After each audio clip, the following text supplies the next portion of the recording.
Hi, everyone. My name is Tao Yeager. I'm the product manager for continuous integration here at GitLab.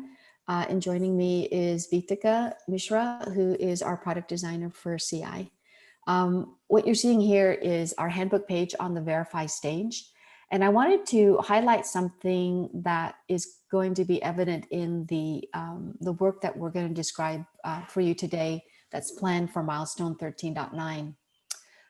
One of the things that Verify as a stage is focused on is driving our stage monthly active users. And one of the metrics for that is unique users triggering pipelines. And we know that there are some tech debt and bug issues that we need to resolve to not only future-proof our GitLab CI as a whole, but to make our features more usable. So what Vitika is gonna talk through today is 3 bugs that we're gonna work on resolving, in addition to giving you a glimpse into the design for a feature that we're focused on in our 1-year vision. So I'll hand it over to Vitika. Thanks, Tom. All right. So the very first issue that we'll talk about is the one that talks about the use case where merge when pipeline succeed is enabled, and due to some reason, for any given reason, the merge train is dropped from the train. Sorry, the merge request is dropped from the train. Now, in that circumstances, what's like the message that is presented to the users is the pipeline for this merge request failed. Please retry the job or push a new commit to fix the failure. And as we can see, like there's no instruction around how to retry the job, and it's very it gets very confusing for the users to find a workaround and even know what the next step should be. So to deal with this problem on an with an MVC solution, for now we are just changing the text, the instructions that is presented in the widget, and later we'll also we'll provide a more holistic solution to this. But looking at what the MVC solution looks like, so here what we are doing is we are providing a message now that says the pipeline for this merge request did not complete.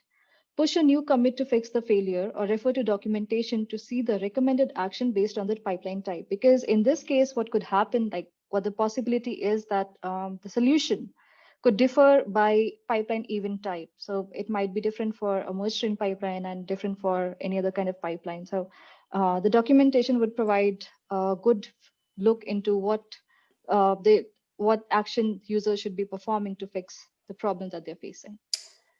And Vitika, sorry to interject here. And this is just our very first stopgap solution to address the confusing text. And then, like you said earlier, our long-term holistic plan is to dynamically determine what pipeline type that is to give more exact instructions on what to do next. Yeah, and Fabio has summed it up, like the discussion up here in a very interesting way. And as we can see, this is the area that we need to work on. So we are working on like getting the information around pipeline event, and that would help us provide the next part of the solution. Thank you. Yeah. All right, moving to the next one. This issue says add a merge train label to pipelines created by merge train process. So as we can see, like on the pipeline list view, it's almost not possible to understand which pipeline is a merge train pipeline, right? Because I mean, there's no indication, no label specifically to identify that this particular pipeline is for a merge train. So to solve this problem, what we are doing now is there was a proposal to add a label, and that's what we are doing. So we'll be putting this label that's called train, and on hover, it would give a little more information about what this indicates.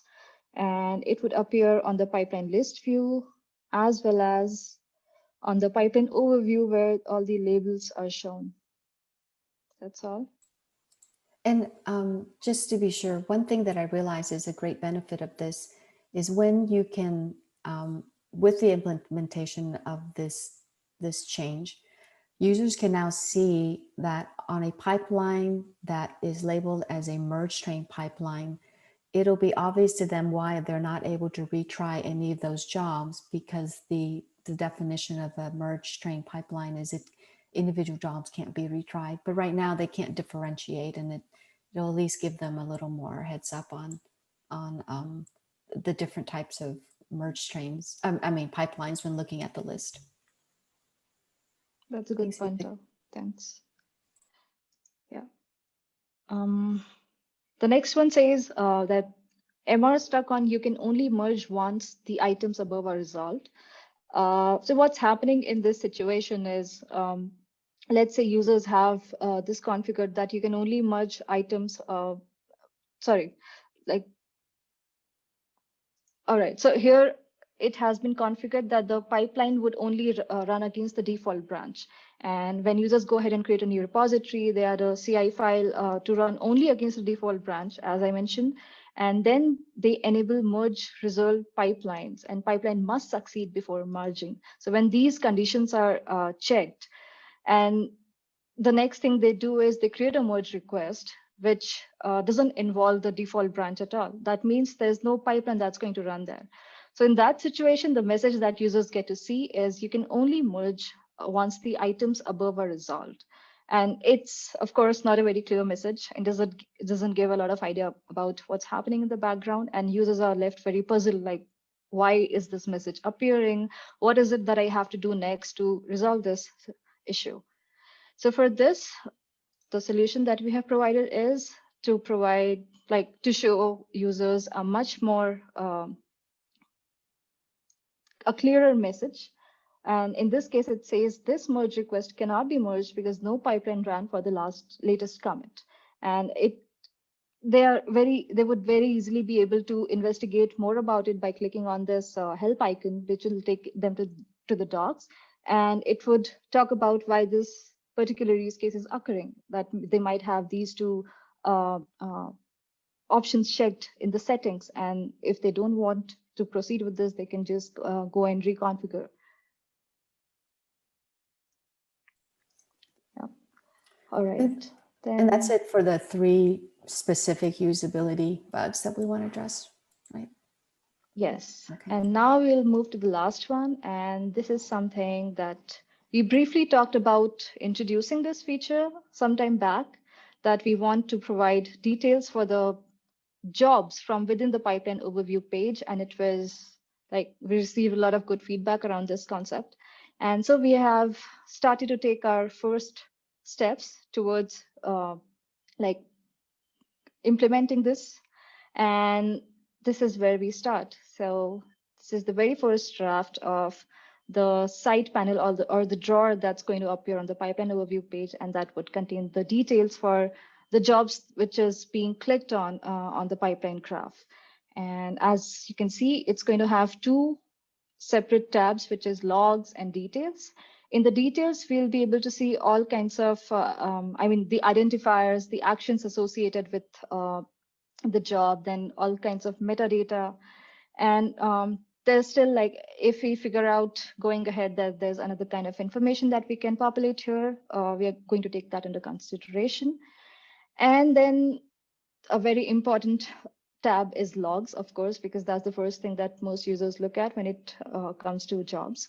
And we are providing this functionality of collapsing the sections as they complete. And as like when a particular script in the job is running, it will show expanded, and as it finishes, it collapses, and the colors, they will indicate what's the status of the finished scripts in the jobs.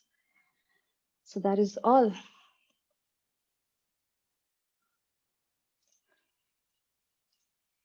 Tao, I can't hear you. Thanks, Vitika. That's super exciting, the designs for the new features as far as giving more information about pipeline activities. That's it for our highlights of what we're planning for 13.9.